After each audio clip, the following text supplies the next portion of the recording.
Hey guys, today I'm going to be showing you how to solo Noxxion for the Heart of Noxxion trinket. You can actually get two of these, and you're going to want one in each of your trinket slots for AQ40. So that is the main purpose of the video. However, there are some other things you can get in here. While you're at it, you might as well get the Fido Skin shoulders. These are also really good and have 10 nature resistance. You can also get this belt, which has 20 nature resistance. And then from Celebrus the Cursed, you can get this back. It has 10 nature resistance. There is a better back, but while you're in here, might as well get this as a placeholder. If you don't end up getting the back, this is a good option as well. And then finally, from Rock Grip the Crocodile, there's also some boots with a little bit of nature resistance on them as well. So I'll show you how to kill Noxxion and also how to kill each of these bosses to get your nature resistance loot for AQ40. So the first thing you can do, you can summon some pets if you want to help you out. Anything from engineering to barrel peasant collar, all sorts of stuff. And you're going to see here that I'm popping all of my cooldowns except Blade Flurry right away. And the reason I like to pop all my cooldowns right away, and I even use Venomous Totem, and just a heads up, Noxxion does take damage from poison, so use instant poison against him. It will do a lot of damage. He doesn't even resist it for some reason, even though he's a nature elemental. So Venomous Totem is also a good item if you have it to use against him. But I pop all my cooldowns. The reason I like to do them on the pull is because Noxxion is going to disperse throughout the fight. And just over time, even though in theory I thought it would have made sense to hold them for later, it felt like I was getting the usage of all 15 seconds of my cooldowns much more when I use them on pull. So I'm going to use my offensive cooldowns except for Blade Flurry. And I'm also going to save evasion because you want to get hit right now. You want to take damage. And you can see here. Now this is a little greedy here where I go for this last Sinister Strike. As I'm like building combo points, he's going to disperse around this point. So you want to try and use your combo points. You can see I barely get the Eviscerate off before he splits. So you might want to be a little more conservative and use your combo points up. At maybe 3 or 4 combo points because he might disperse, and obviously you lose the combo points. So now that he is dispersed, this is the most important part of the strategy, right? So you do not need to evasion the spawns as long as you use Blade Flurry, because even though they do hit pretty hard, like 70 to 80 each, as long as you have your Blade Flurry up, you're going to kill them pretty quickly, and so you're not really going to get full value out of your evasion. But the most important thing, you see I sprinted and I'm backpedaling, and you can see I'm now going to sprint to the other end of the wall, and look how much distance I have created between me and the boss. So he actually spawns at the location where he dispersed, not where you kill his elementals.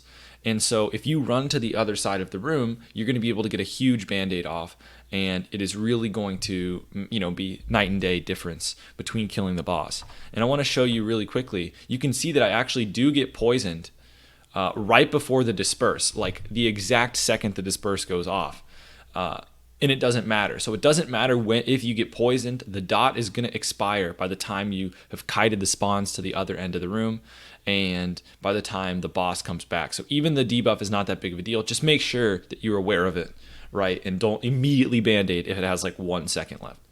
So you can see I band-aid up to full here, and now I'm fighting Noxxion using my evasion, and from this point, you're just slowly taking him down. And if he disperses again, you should still be able to get him. You'll have the back end of evasion going. And you can see here I kill him with 60%. I even get the trinket. And it really isn't too tricky if you get that band-aid off. And you can see I did this with combat daggers. So if you have swords, you'll be in even better shape. And also, you are going to be able to really use potions if you want to make this easier, if you're struggling, if you're not as geared. But I feel like really anyone can do this as long as you get that big band-aid off. Now, I did want to show you an attempt where things go wrong, and it is possible that you are going to need to just vanish and retry sometimes. So you can see here I start attacking Noxxion, and he gets, only to like 80% here, and then he disperses. And so when I proceed with the same strategy of kiting the spawns out, blade flurrying them down, but when he disperses so soon, that means the chances of him dispersing again are going to be much higher. And you can see even though I do get a pretty big band-aid here, Noxxion is at such high health, that it's going to be really hard to kill him before the next disperse. And especially if you use cooldowns like I suggested on pull, if he does do a really early disperse, you're not going to get those off either. But you can see here, I pop my cooldowns after this disperse, and then he just is going to disperse again. And so it is pretty tricky, and I lose all my combo points. So again, probably don't want to build all the way up to 5 against him. But in this kind of situation, there's not a lot you can do except just vanish and try again. And if you want to make sure that you never do die and you just never have to vanish and wait around for your cooldowns, I mean, you can bring potions and stuff, but these kind of things are going to happen every once in a while. This only happened once or maybe twice while I was doing this, where I had to vanish because he just really early on in the fight ended up dispersing really soon. So that can go wrong. Just vanish, try again, wait 5 minutes. It's not that big of a deal, and give it another go.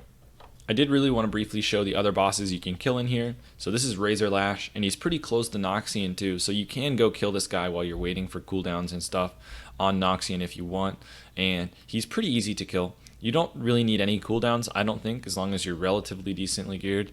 Evasion pretty much guarantees the kill, but he just doesn't hit very hard, and doesn't have that much health. Nothing really crazy going on. He has like a bleed that he puts on you, but all in all, he's really easy to kill. And I was killing him without evasion, without adrenaline rush, pretty easily. And this guy is nice to kill because he drops a belt and shoulders with nature resistance on them. So you're gonna want to do this. This is actually the belt here, 20 nature resistance, and you're gonna want to be getting the shoulders from this guy as well. The third boss you can kill in here for nature resistance is Celebrus. He actually has a nature resistance cloak that he drops. There is a better option from crafting eventually, but this is easy enough to do on the way. You can snag it if you want. And Celebrus is actually, maybe the easiest. Razor Lash is pretty easy too. But you're just not really going to be taking very much damage from Celebrus, especially if he's casting a lot of wraths. Like, don't interrupt it. It just doesn't do any damage, and you're probably going to resist all of them anyway. So I just chop down Celebrus, Blade Flurry, I think on pull, and then just evasion towards the end when you have a lot of trees on you. But pretty easy to get these guys down. And you could even kill him, loot him, run away, vanish if you're having trouble. But he's pretty easy. If you can kill Noxxion, you can definitely kill this guy. Lastly, we have the Crocodile Rock Grip, who drops nature resistance boots. Now, this guy is actually definitely the second trickiest, but if you evasion on pull, it's so much easier. The only thing you have to worry about with this Crocodile is a stacking bleed. So as long as you are evasioning right away, it's not that big of a deal at all. You're going to be able to really easily kill him, and without any trouble. So just evasion at the start, and you can see it's not even close. Even if you had much worse gear, you'd be able to take him down. But the evasion at the start is key, or else his bleed will build up, and it'll be kind of tough. So that is the last of the 4 bosses, and good luck with your farming.